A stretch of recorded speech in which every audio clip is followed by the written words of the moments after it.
है तो पुरुष पुरुष ही होता है सपने में, नारी नारी होती है। ऐसे नहीं होता है कि पुरुष सपने में स्त्री हो जाए और स्त्री सपने में पुरुष हो जाए। क्यों?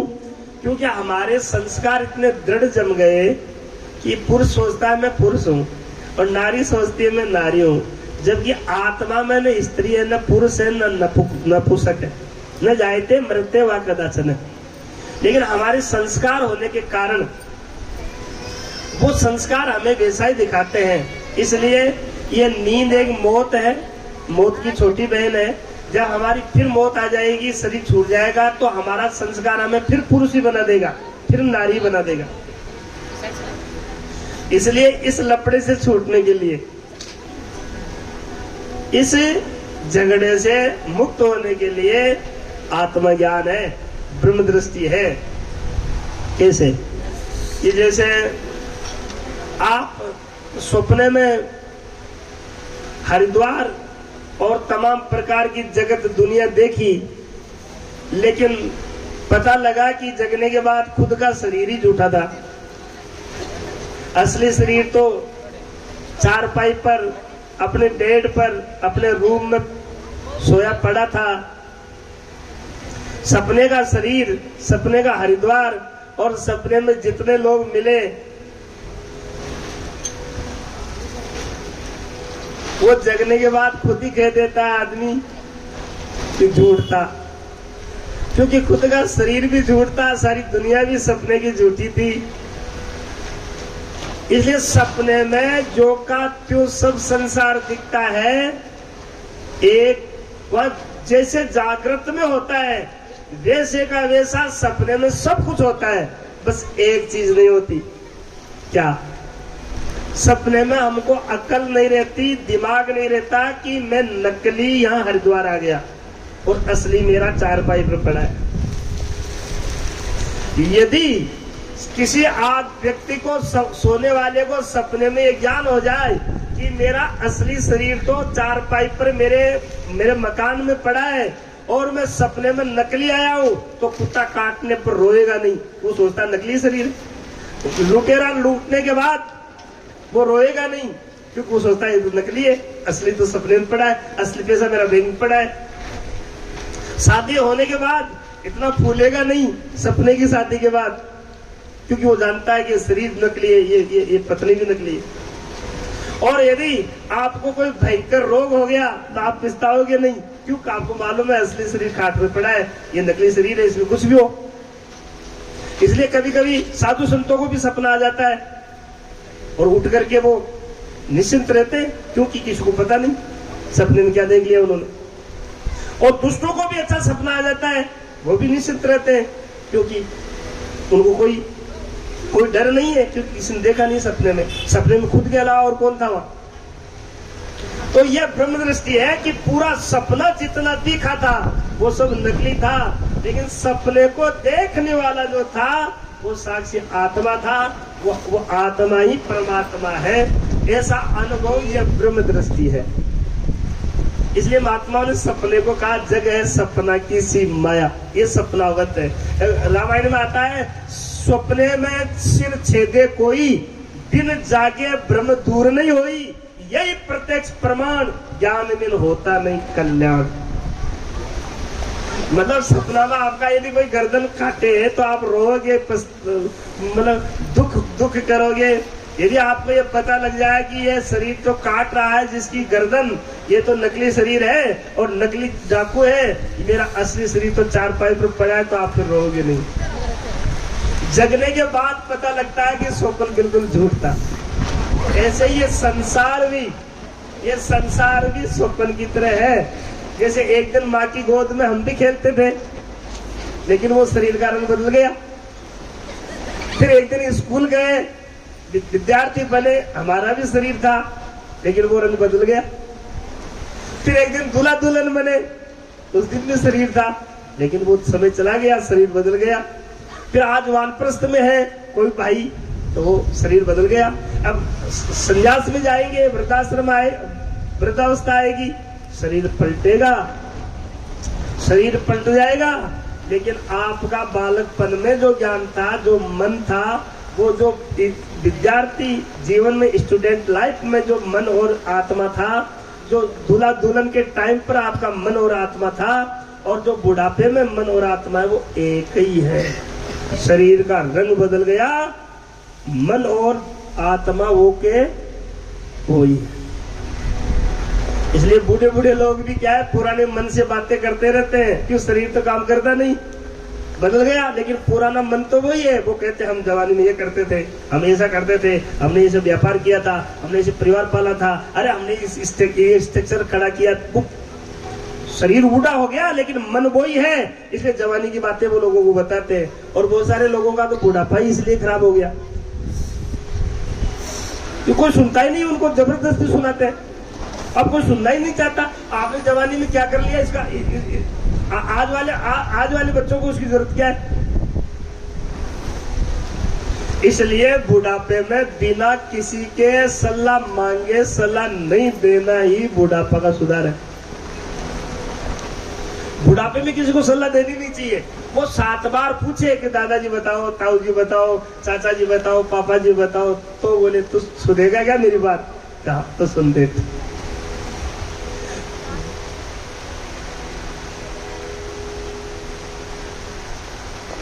और वैसे भी देखो, एक महात्मा ने लिखा है कि अरे बालक पनास खेल गमायो, मिल बच्चों की टोली में, गई जवानी आयो बुढ़ापो, पसको विपता ओली में। कब काशी ने जोर दियो जब फर्क पड़ो थारी बोली में, कुटुंब कबीलों न बात करे जब दाम बीत जा नोली में। उठा के बिस्तर बाहर घेर दिया, खाट ढाल दी पोली में। बर्तन भी न मिले खामन को, टूक डाल जा जोड़ी में। वाह वारे बुढ़ापा बुरी करी, वाह वारे बुढ़ापा बुरी करी।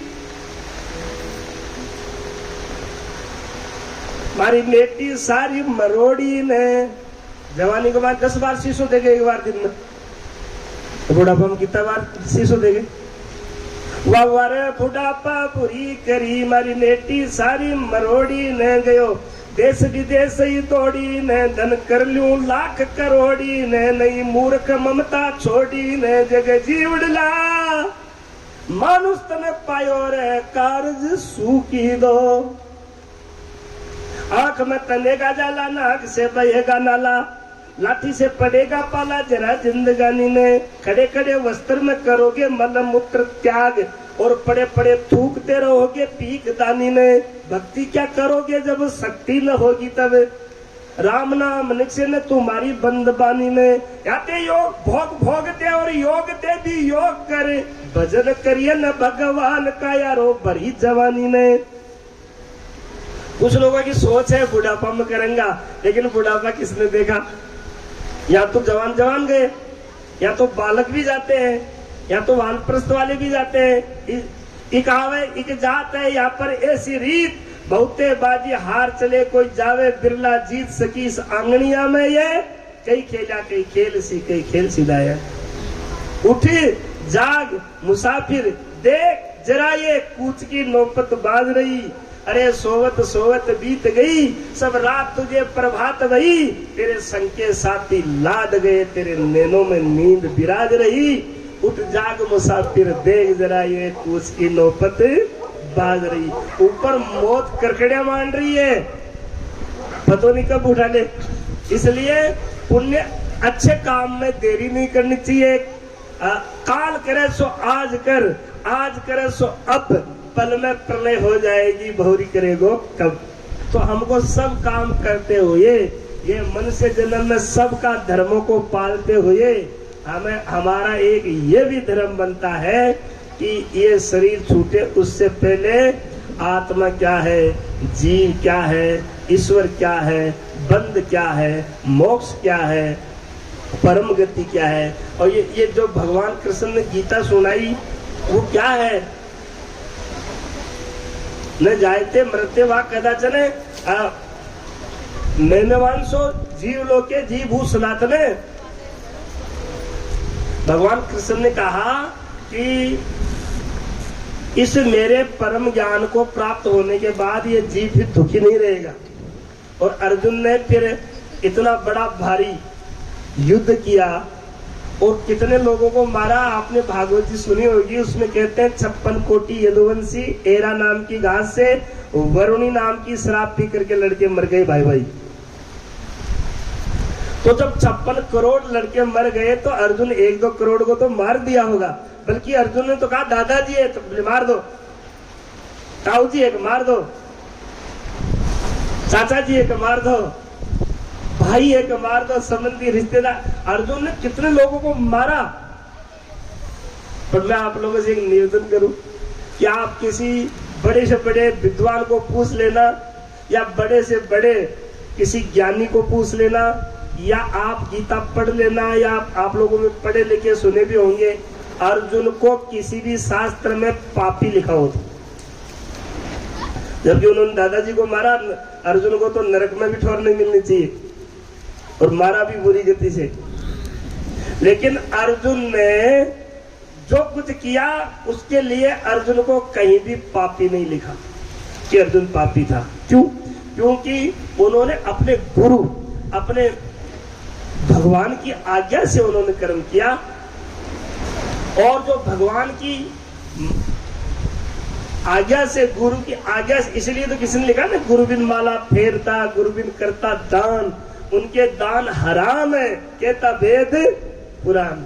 अच्छा एक बात बताओ, आपका कोई बच्चा पढ़ लिख करके मान लो फौज में चला गया और पाकिस्तान की सीमा पर कड़ाए कंधा पर बंदूक लगा के, और भारत सरकार ने कहा कि आतंकवादी उग्रवादी आ गए, तुम गोली चला दो, और वो मान लो 100 लोगों को मार दे, फौजी 100 लोगों को मार दे आपका बच्चा, तो मुझे ये बताइए कि भारत सरकार उसको सस्पेंड करेगी कि इनाम देगी?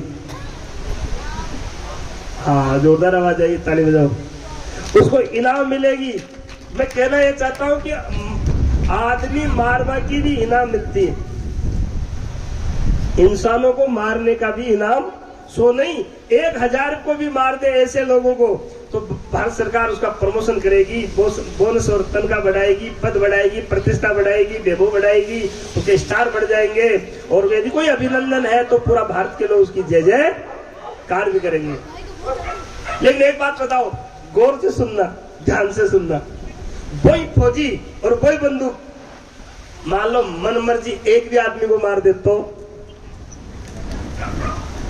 क्या होगा? हाँ, उसको दंड मिलेगा, चाहे जेल हो सकती है, फांसी भी हो सकती है। ऐसे ही गुरु महाराज की शरण में जाकर के कर्म रूपी गोली चला दी तो तुम्हारा प्रमोशन हो जाएगा, ये जन्म भी सुधर जाएगा और अगला जन्म भी सुधरे। ये धार्मिक दृष्टि, ये ब्रह्म दृष्टि। और मन मर्जी चरम दृष्टि से, मन मर्जी आपके, यदि आपने कुछ किया तो जैसे फौजी ने मन मर्जी गोली चलाई, ऐसे हम केवल चरम दृष्टि, जिसके जीवन में धार्मिक दृष्टि नहीं, ब्रह्म दृष्टि नहीं, केवल चरम दृष्टि है, तो कुत्ते बिलायों के है ही चरम दृष्टि, पशुओं के है ही, पागलों के है ही, सबको दिखता है जो हमको दिखता है। लेकिन गुरु महाराज की आज्ञा में रह करके यदि आपने कुछ गोली चलाई, कर्म किया तो इसका पुण्य अथाह है, और मन मर्जी यदि कर्म किया तो इसका दंड हमें मिलेगा। इस जीव को अधोगति जाना पड़ेगा। इसलिए महात्माओं ने कहा दुर्लभ है शुभ इच्छा होना, अति दुर्लभ संत समागम है। मनुष्य जन्म मिलना दुर्लभ, मनुष्य जन्म में पुरुष का होना दुर्लभ, फिर पुरुष के बाद में ऊंचे कुल में जन्म लेना मुश्किल, फिर कुल के बाद शुभ इच्छा होना मुश्किल, फिर शुभ इच्छा होने के बाद उस इच्छा की पूर्ति कैसे करूं? मेरे मन में बहुत है, मैं समाज की, देश की, परिवार की सेवा करूं, मैं आत्मा और परमात्मा के ज्ञान को समझूं, मैं गीता भागवत रामायण के रहस्य को समझूं, हमारे ऋषियों ने जो प्रसाद दिया है, लेकिन मुझे समझाने वाला कौन, कहाँ मिलेगा, कैसे मिलेगा? ये बड़े भाग्य की बात है। इसलिए कहा कि तात मिले, पुनि मात मिले, सुत भ्रात मिले, युवती सुखदाई, राज मिले, गजबाज मिले, सब साज मिले, मनवांछित पाई, लोक मिले, सुरलोक मिले, विधि लोक मिले, वैकुंठों जाई, सुंदर और मिले सबही सुख पर संत समागम दुर्लभ। ये बड़े पुण्य से बड़े पुण्य से ये सत्संग प्राप्त होती है, बड़े पुण्य से हमें सुनने का अवसर मिलता है, और उसमें भी पुण्य हो तो शांति से सुनते हैं, सुन करके फिर सुनना, फिर गुनना, फिर चुनना, नहीं तो विघ्न आ जाते हैं। अब ये विघ्न आप देख रहे हो, सब व्यवस्था करने के बाद विघ्न हो रहा है, अच्छे कामों में विघ्न ज्यादा आते हैं। देख लो आप, आज मीराबाई देख लो, महाराज आप जो है महाराज जो हुए अपने हरिश्चंद्र जी महाराज, हमारे यहाँ मोरध्वज महाराज, जो सत्य मार्ग पर चले उनकी कितनी कड़ी परीक्षा हुई। दुर्लभ है। जैसे किसी की सरकारी नौकरी लग जाए तो वो कहता है महाराज मेरा भाग्य था कि मेरी नौकरी लग गई, अब मैं एक अच्छी जगह से पोस्टेड हो गया हूँ, अच्छी समाज की सेवा करूंगा। किसी की शादी अच्छे घर में हो जाए तो कहता है महाराज मेरी पत्नी धर्म पत्नी है, कोई कहता है महाराज मेरा बेटा आज्ञाकारी है, कोई कहता है महाराज मेरा व्यापार ठीक है, कोई कहता है महाराज मेरा जो समाज में वर्चस्व है वो अच्छा है। और मैं आप लोगों से निवेदन करूं कि पद, पैसा, प्रतिष्ठा, वैभव, राज, ताज तक सब भाग्य से मिलते हैं, बिन भाग मिले नहीं दुनिया में अमृत भोग, बिना भाग्य से कुछ नहीं मिलेगा। लेकिन आज आप लोगों से निवेदन करके जा रहा हूं कि इस धरती पर सब चीज भाग्य से मिलती है, लेकिन सत्संग के लिए लिखा कोई बड़ भागी ने पाया, सत्संग बड़ी संसार में कोई बड़ भागी ने ही। आप सब लोग बड़ भागी हो। मैं आप लोग ऐसी कथा, ऐसी सत्संग सुन रहे हो, आपके भाग्य की मैं सराहना करता हूँ, और आपके सब लोगों के लिए मैं खुद ताली बजा करके आप लोगों का फिर से स्वागत करता हूँ कि आप इस विकृत मौसम में ये कथा सुन रहे हो, ये सत्संग सुन रहे हो, आपको सुनने को मिली है। और कहते हैं कि कभी कभी हमारी गाड़ी को हम गैरेज में लेके जाते हैं, क्योंकि उसके इंजन की सफाई रह सके। और ये जीवन भी एक गाड़ी है, और ये सत्संग गैरेज है। इस सत्संग रूपी गैरेज में इंसान रूपी गाड़ी के दिल दिमाग रूपी इंजन की धुलाई की जाती है। इस सत्संग रूपी गैरेज में इंसान रूपी के गाड़ी की धर्म रूपी दिल दिमाग रूपी इंजन की सफाई की जाती है, धुलाई की जाती है। अगर इस गाड़ी में हौसले के पहिए हो, स्टेपना के पहिए हो, धर्म का इंजन हो, इस गाड़ी में हौसले के पहिए हो, धर्म का इंजन हो, कर्म का ईंधन हो, संयम का स्टीयरिंग व्हील हो, मर्यादा का ब्रेक हो, मर्यादा का एक्सीलेटर हो, अनुशासन के ब्रेक हो, अनुशासन के ब्रेक हो, तो ये गाड़ी निश्चित ही, और टूल बॉक्स में चरित्र के, भगवान के भजन के, गुरु ज्ञान के, सम्यक ज्ञान के औजार हो, तो ये गाड़ी आपकी निश्चित ही परम धाम तक जाएगी, और इसको कोई नहीं रोक पाएगा। परमात्मा से आपको साक्षात्कार हो जाएगा। इसी जन्म में भगवान आपको दर्शन देंगे, इसी जन्म में भगवान आप पर कृपा करेंगे, और आपका जीवन सुखी जाएगा। आने वाला कल जो है, कल क्या समस्या आएगी हम जानते नहीं है, लेकिन यदि हम इस प्रकार का जीवन यापन करेंगे तो भगवान सब विपदाओं को टालेंगे, और जहाँ भगवान की कृपा बरसेगी, जहाँ भगवान की दया रहेगी, जहाँ जीवन में धार्मिक दृष्टि रहेगी, तो हमें परमात्मा अपनाएंगे। क्योंकि गीता में भगवान ने खुद ने कहा है, मैं मेरे भक्तों का योग क्षेम करता हूँ। हे अर्जुन, मैं मेरे भक्त का हर तरह से योग क्षेम करता हूँ, हर तरह से उसकी योग क्षेम करता हूँ। इसलिए महात्माओं ने सत्संग के लिए, कथा के लिए, हम मानव जीवन के लिए ये आदेश किया कि दुर्लभ है सुविच्छा होना, अति दुर्लभ संत समागम है, जग सार असार विचार कठिन, कठिन अति आत्म ज्ञाना है। इस जग के भीतर जीवन को मानस तन दुर्लभ पाना है। करके दया दयाल ने ये मानस जन्म दिया, अब बंदा नहीं करे भजन तो भगवान क्या करे, जिसको नहीं है बोध तो गुरु ज्ञान क्या करे, निज रूप को जाना नहीं तो पुराण क्या करे। इस भारत की जो जनसंख्या है, मैं कहूँ कि विश्व की जो जनसंख्या है अभी 9 अरब लगभग, तो यदि 9 अरब लोगों को इकट्ठा कर दिया जाए तो एक सूरत, एक शकल के 2 लोग नहीं मिलेंगे। आप विचार तो कीजिए, जिसने सृष्टि रचाई इतने नक्शे कहां से लेके आया। और भगवान की अद्भुत लीला है कि ये तो मैं वर्तमान के लोगों की बात बता रहा हूं। हमारे दादा परदादाओं की आप फोटो देख लीजिए, किसी का नक्शा किसी से नहीं मिलेगा। और अभी 2023 के मॉडल आ रहे हैं, वो तो स्पेशल क्लासिक आ रहे हैं, इनकी बात ही अलग है। तो कामिल काम कमाल किया, तेने ख्याल से खेल बनाए दिया। नहीं कागज कलम जरूरत है, बिना रंग बनी सब मूर्त है, इन मूर्त में एक सूरत है, तेने एक अनेक दिखाई दिया।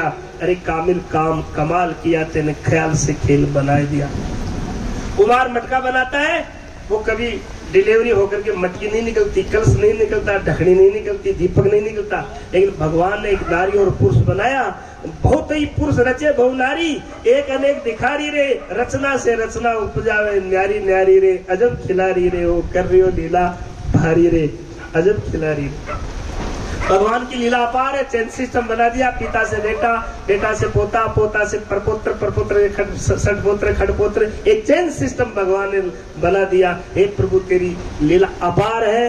और मैं मेरा एक कोई मिलने वाले थे बंबई में, तो उनको जो फर्स्ट कोरोना की लहर आई और जो उस वक्त उनको कोरोना हुआ तो वो सब ठीक होकर के आए। तो मैं उनसे मिला और मैंने उनसे पूछा कि आपका स्वास्थ्य कैसे क्या रहा। बोले अब ठीक है, बच गया हूँ।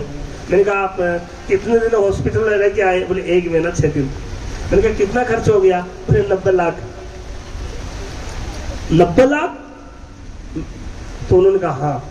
तो मैंने उनसे निवेदन किया कि अभी कोरोना की वैक्सीन नहीं बनी, आपने 90 लाख रुपए दे दिया हॉस्पिटल को, ये बिना दवाई की कैसे दे दिया। तो उन्होंने कहा महाराज जी दवाई कुछ नहीं दी, मेरे को सिर्फ जो है ऑक्सीजन दी गई। और ऑक्सीजन अभी मैं 2 घंटा 3 घंटा ऑक्सीजन पे रहता हूँ और मुझे ऑक्सीजन पे रखा गया और मैं 1 महीना 6 दिन केवल ऑक्सीजन पर रहा हॉस्पिटल में और नाम मात्र की दवाई देते थे। तो मेरे को एक अकल आई, ये अकल आई कि वारे वाह भगवान तेरी लीला अपार है। 1 महीना 6 दिन के 90 लाख रुपए एक आदमी के लग सकते हैं श्वास लेने के, ऑक्सीजन लेने के, और भगवान ने हमको तो फ्री ऑक्सीजन दे रखी है। यदि हमारे घर में बिल भेज दे भगवान, तो मैं समझता हूँ 1-2 परिवार में फैमिली में मेंबर हो तो उनको भी चुकाना मुश्किल हो जाए। तो फ्री ऑक्सीजन दे रखी है भगवान ने, फ्री पानी दे रखा है, फ्री चंद्रमा और सूर्य की रोशनी दे रखी है, फ्री भगवान ने पृथ्वी दे रखी है। हम लोगों को हम जन्म से पहले सब्जियां, ड्राई फ्रूट्स, हमारे जन्म से पहले दूध, दही, घी सब व्यवस्था कर रखी है। और फिर कहता हम नास्तिक, हम तो नहीं मानते भगवान को।